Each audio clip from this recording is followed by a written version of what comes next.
WMUR and the New Hampshire Political Library, with funding from the Citizens Bank Foundation, present this Commitment 2008 special, Conversation with the Candidate. Tonight, Congressman Ron Paul. Good evening and welcome to our series, Conversation with the Candidate. Over the next few months, we'll introduce you to the Democrats and the Republicans who want to be the next President of the United States. Tonight, we're talking with Congressman Ron Paul of Texas. Congressman, thanks for joining us. Welcome. Thank you. It's real nice to be here. Nice to have you. In just a few minutes, I'll have some questions for the Congressman. Then we'll take some questions from our live studio audience of New Hampshire voters. But first, here's a look at the Congressman's background. Ron Paul was born and raised in Pittsburgh, Pennsylvania, moving to Texas in 1968, where he became a doctor. Ron Paul has a wife and 5 children. He joined the Libertarian Party in 1987, but was elected to Congress as a Republican. He served in the U.S. Air Force as a flight surgeon during the 1960s before becoming a specialist in obstetrics, delivering more than 4,000 babies. Paul was the Libertarian Party nominee for president in the 1988 election. Following that failed presidential bid, he returned to Congress in 1997. He's not a household name, but Republican Representative Ron Paul of Texas hopes his voting record in Washington sets him apart in the race for president. And again, we're happy to introduce all of you to Congressman Ron Paul. Congressman, tell us, why are you running for president? My main goal to run for president is the same goal that I had for all my activities in politics, and that is always to shrink the size and scope of government and to maximize individual liberty. And the trends in the last several years, if not decades, has been to expand the size and scope of government and minimize and attack personal liberty, so there's a lot of room for improvement. Give us a couple of examples of how you would shrink the size and scope. Well, what I would do is put pressure on everybody I know to obey the Constitution. And if we obeyed the Constitution, the government would be very, very small. And I think we abuse the Constitution. So that would be the greatest emphasis. So a president can't do that by himself. I mean, you have to have a consent of the people, you have to have the Congress, you have to have the courts, because everybody's writing laws these days, not just the Congress. The president writes laws, he has executive orders, he has signing statements with bills, he has the executive branch are writing regulations all the time, you have courts writing laws. So it has to be done in a pervasive way, but it has to be done by the people deciding they want smaller government. But I think there's a large number of people who are coming around to that viewpoint, and that's sort of the contest going on.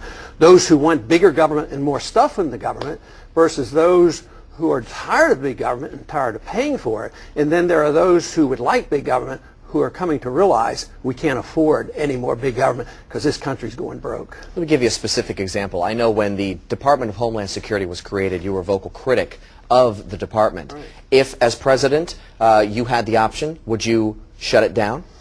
I would, but under the consideration of, what the transition would be like. There's a lot of things I'd like to shut down. I guess the thing that I'd shut down rather as quickly as possible would be the IRS or something like that. But the Department of Homeland Security, creating a gigantic bureaucracy and bringing together departments after department, they're still in the process of doing this after 5 years. And I don't think the solution is bureaucracy and central government and central economic planning. I mean, even on things like dealing with hurricanes right in my district along the Gulf Coast, I think central economic planning fails. And just think of what happened down there with the idea that the government was going to take care and solve all this problems. It's a bureaucratic approach to something that should be done more locally, more voluntarily with smaller government. So the Department of Homeland Security, I would put in that category.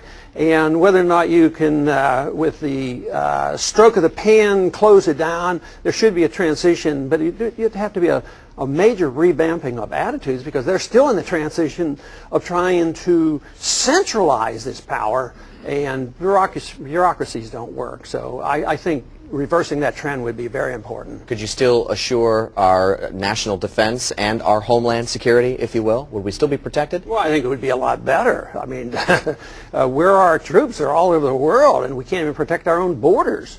So I would say there's a lot you could do. You'd have to change your foreign policy, and you'd have to change attitudes. And, you know, most people are safe and secure in their homes not because there's a policeman standing outside or a government bureaucrat outside. We're safe in our homes because we're willing to defend our homes, especially in Texas, and I'll bet you here in New Hampshire is the same case.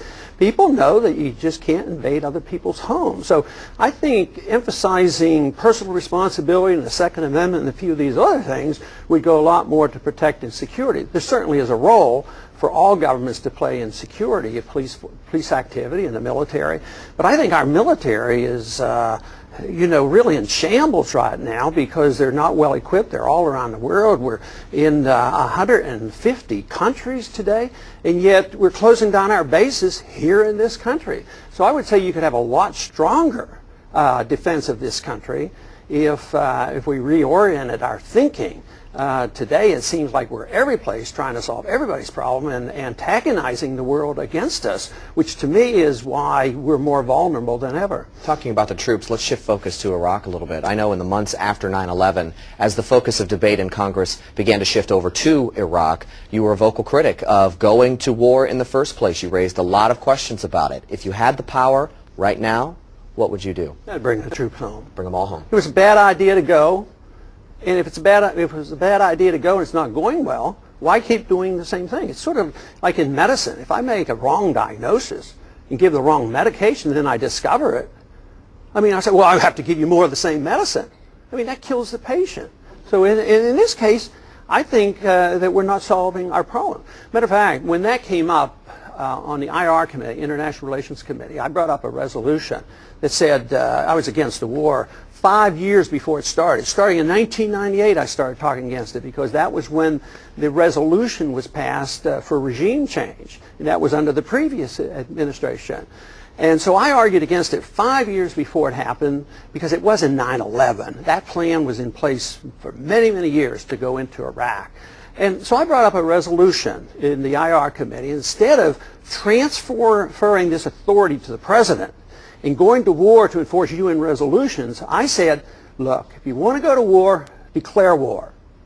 And it was voted down unanimously, including myself. I voted against it. But they wanted war, and they said, no, we don't want the responsibility. We'll give it to the president, let him decide. And I think that's wrong. I think it's unconstitutional. Delivering authority, that's amending the Constitution. And of course, the other reason we went not only to enforce UN resolutions was we were threatened. Our security was threatened by Iraq. Well, that's all been disproven. So to persist in this, how many more men do you want to kill? Proven a falsehood. You know, we went there for the wrong reason. We shouldn't have gone. And just to stay there out of stubbornness. Now the only argument left for staying is that if we leave, there'll be chaos. And I won't argue too much with that, but we don't know. There might be less chaos.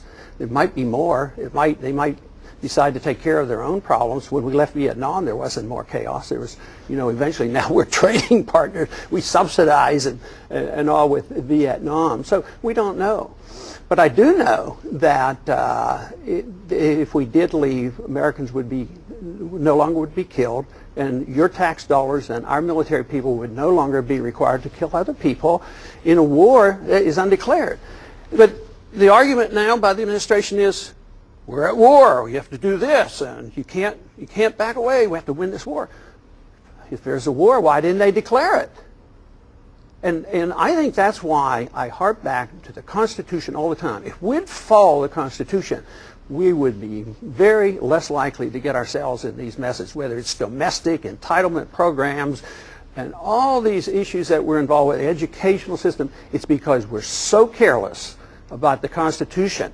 If we want the government to do these things, if we want the president to go to war like the kings used to and let him decide, we should amend the Constitution.